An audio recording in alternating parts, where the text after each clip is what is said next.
Okay, so today we're taking a deep dive into data privacy, which, let's be honest, it's something we should all probably be thinking about a lot more these days.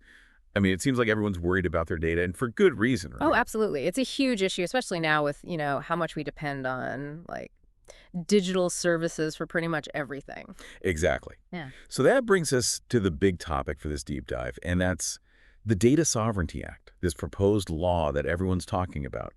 People are saying it could be a total game changer compared to what we have now with the California Consumer Privacy Act. I mean, everyone listening probably knows at least a little about CCPA by now.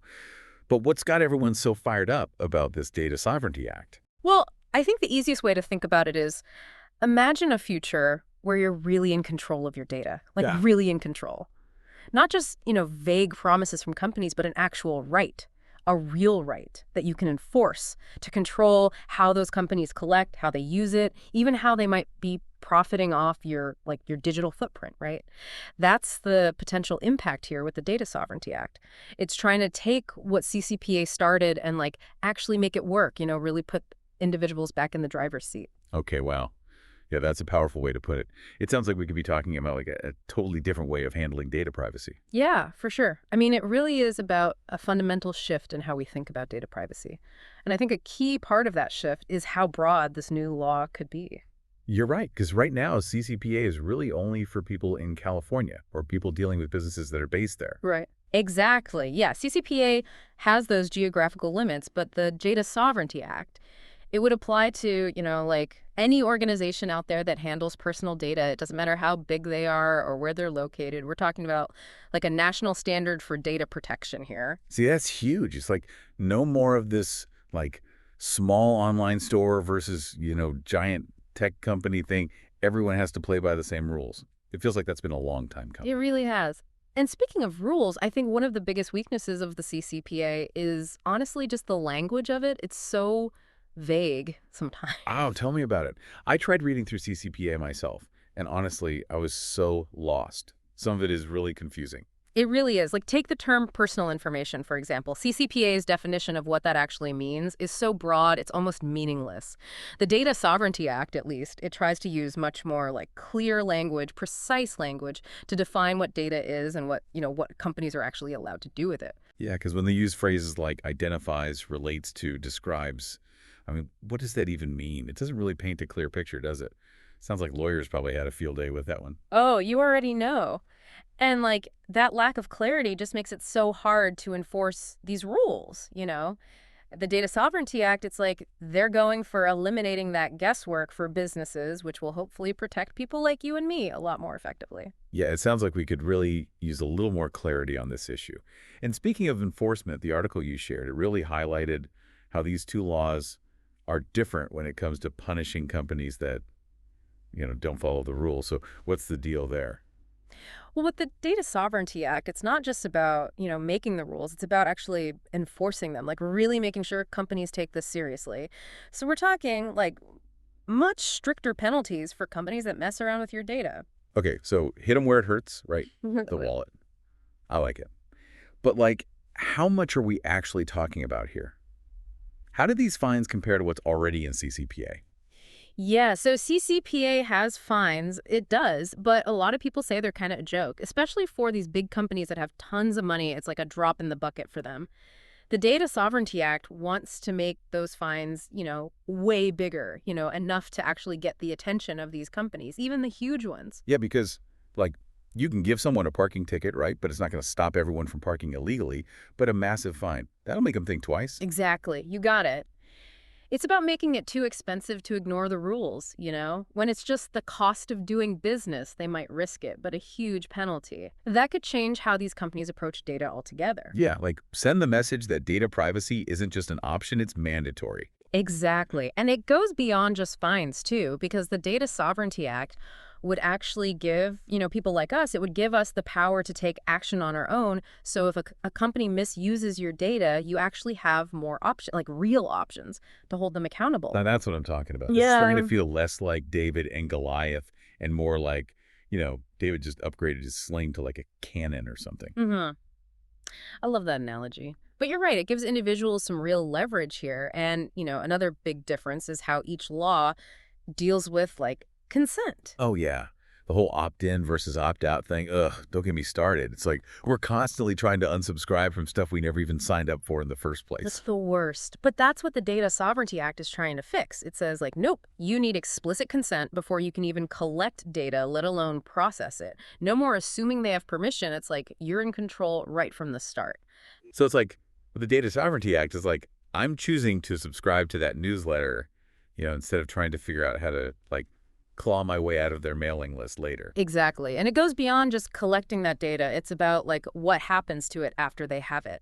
With the Data Sovereignty Act, you get a whole set of rights, more than CCPA, including the right to access that data, correct it if it's wrong, even delete it entirely. I feel like that deletion part is so important. Have you ever tried deleting like an online account? Mm. And it's like impossible. Like you're stuck in some kind of digital escape room. Oh, 100%. Yeah, CCPA, it does say you can ask to have your data deleted, but it has all these exceptions, loopholes, basically. The Data Sovereignty Act is trying to make that deletion right a lot stronger, a lot more absolute, really give you control over, like, your digital footprint. So less about hoping the company will let you delete your info and more about actually having the right to do it no matter what. Exactly. It puts the power back in the hands of, like, the individual.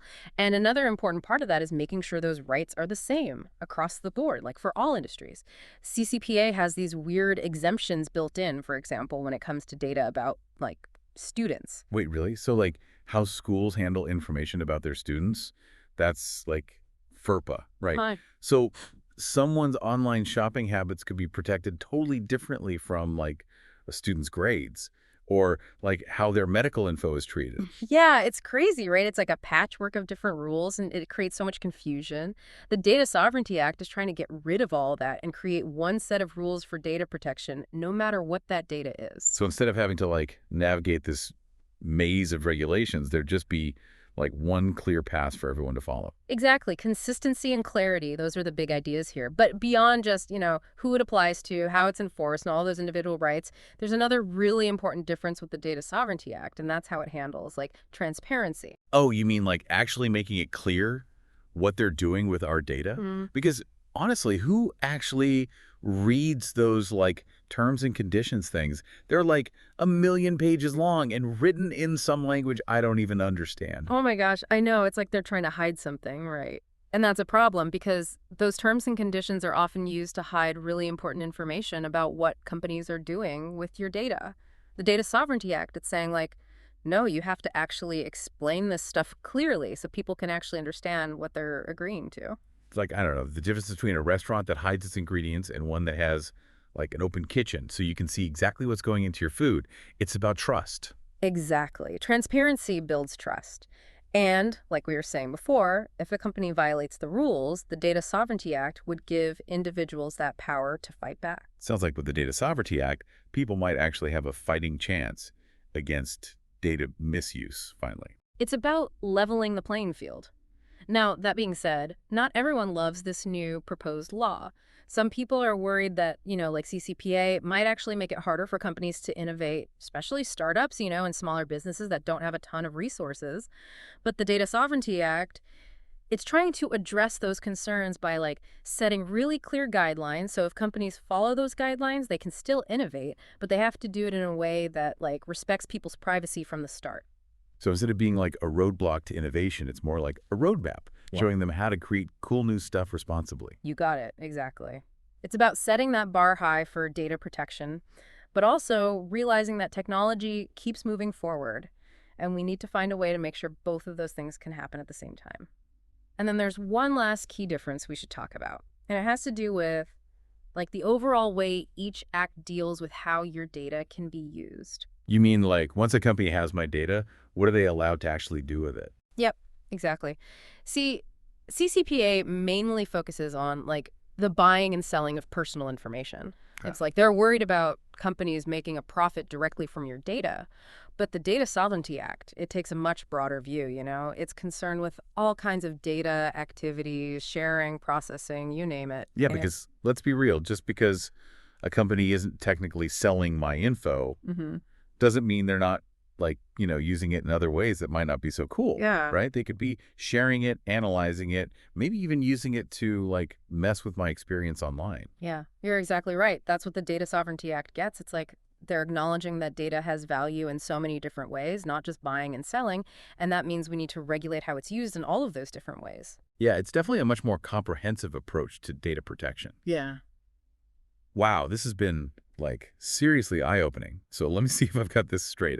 It's like the Data Sovereignty Act is saying, hold on, data is valuable in, like, a ton of ways, not just buying and selling. Hmm. So because of that, we got to be way more careful about how companies are using it. Right. You got it. It's about recognizing all the different things companies can do with data sharing, analyzing, all that, and making sure that whatever they're doing actually respects like our rights and what we as individuals, expect. Makes sense to me. Because these days, everything you do online, even stuff you think is private, it's like you're leaving a trail of digital glitter everywhere you go.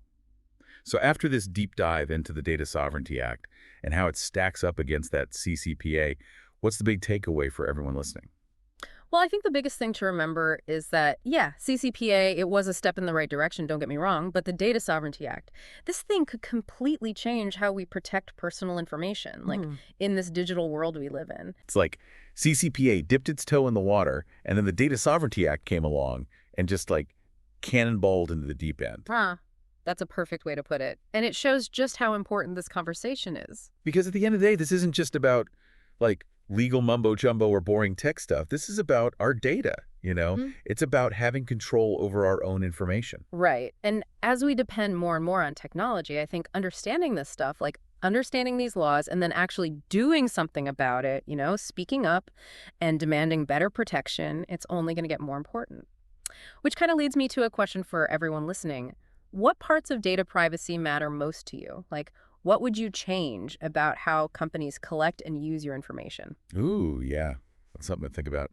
And on that note, we're going to wrap up this deep dive into the world of data privacy. Hope you learned some stuff today. And remember, knowledge is power, especially when you're trying to, like, survive in this crazy digital world. Keep those brains engaged, and we'll catch you on the next deep dive.